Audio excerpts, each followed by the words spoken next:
questions come in. We're just starting out on our first IVF cycle and lots of big decisions. Any advice on how to tackle this? It's a great question, how to tackle big decisions. And you're so right. On this journey, you start to explore things you'd never considered you'd have to explore. And it can be really big decisions. I can relate to that, whether we go for IVF, then it became, no, IVF's not going to work, it'd be ICSI. There's all sorts of decisions around that, whether it's kind of how much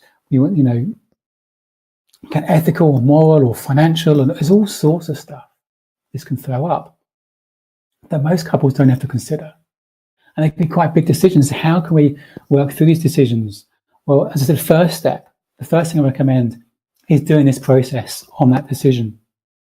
So you can say, when I think about going for IVF, whatever the thing is, the decision to think about, when I think about starting another cycle, when I think about stopping this journey, wherever it may be, when I think about X, I feel ... Just the first step of the process you're sharing. And what I recommend is you both write that down. Do some writing on it. I personally found that really helpful because it helped me connect to my feelings. I said earlier that I was quite distant to my feelings, and just writing it down just helped me just connect to something deeper.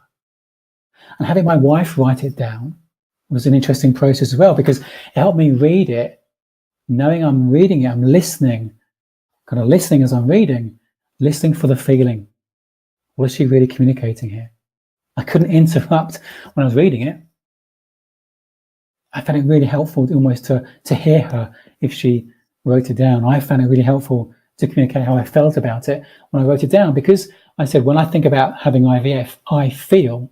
I knew I was focusing on feelings. And often when we say I feel, again, we're lazy with our language. We say I feel, but often what we share after that word is not a feeling, it's actually a judgment. For example, if you say, I feel ignored, well, that's not actually a feeling, it's a judgment. You judge someone's ignoring you. The feeling may be lonely. I feel scared is a feeling. I feel criticized. That's not a feeling. You're judging someone's criticizing you. The feeling may be angry. See, again, it's keeping the language clean.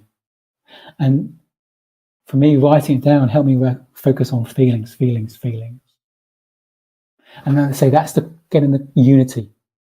Not to say you've got to both feel the same, just so you understand where each other's at in this decision, how each other feels about the decision. Even before you talk about actually what you do in the decision, it's how you feel about it.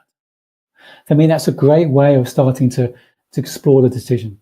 So you both feel heard and understood before you start talking about the practicalities or what you think and everything else. Another thing about a decision is, it sounds a bit blasé, but with any decision, often it's easier than we think. We have two guidance mechanisms within us. One is our thinking, kind of logical, cognitive thinking, that looks for the options and analyzes this, that, and the other, and often wrestles with the decision, because often it's scared of making the wrong decision. So our cognitive thinking is often contaminated by fear. Our soul, our instinct, our intuition, our inner wisdom, whatever you want to call it, knows what we want. Our soul knows whatever happens, we're going to be okay. So it's not so contaminated by fear. Our soul knows what we want to do if we could act with or without fear. Following your soul, following your instinct, following your wisdom. Your wisdom, this little voice within, is often drowned out by this brass band of logical, cognitive, fearful thinking.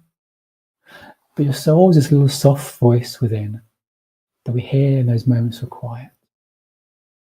When we hear it, it's quite clear, but often we ignore it. Sometimes we don't even like the decision, because sometimes it doesn't feel good.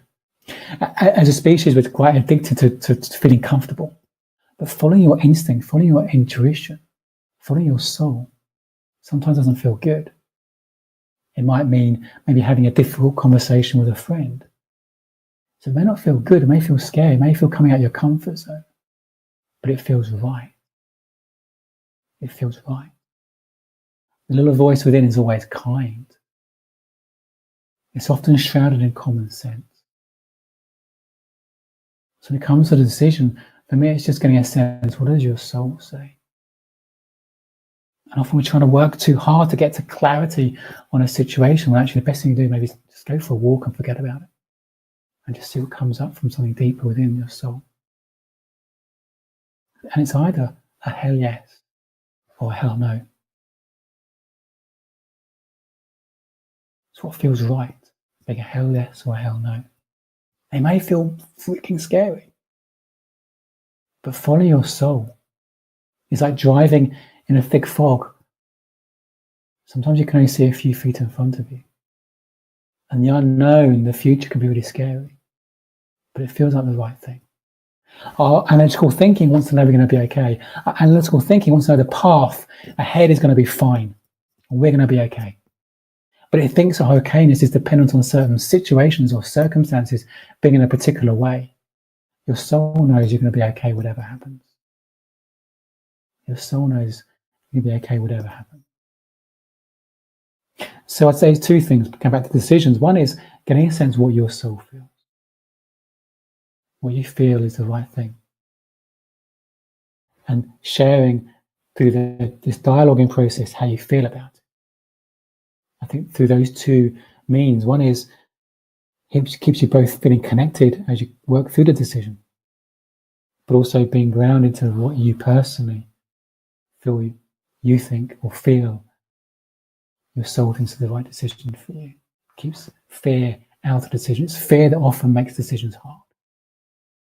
The question could ask me is, what would you do if you could act with or without fear? What would you do if you could act with or without fear? What feels like a hell yes or hell no? So it's quite a long answer to the question, but I think it's a brilliant question. I could almost do a whole kind of evening on decisions and stuff like that, and things that contaminate our decisions. But I thought it was a great question, so thank you for asking that.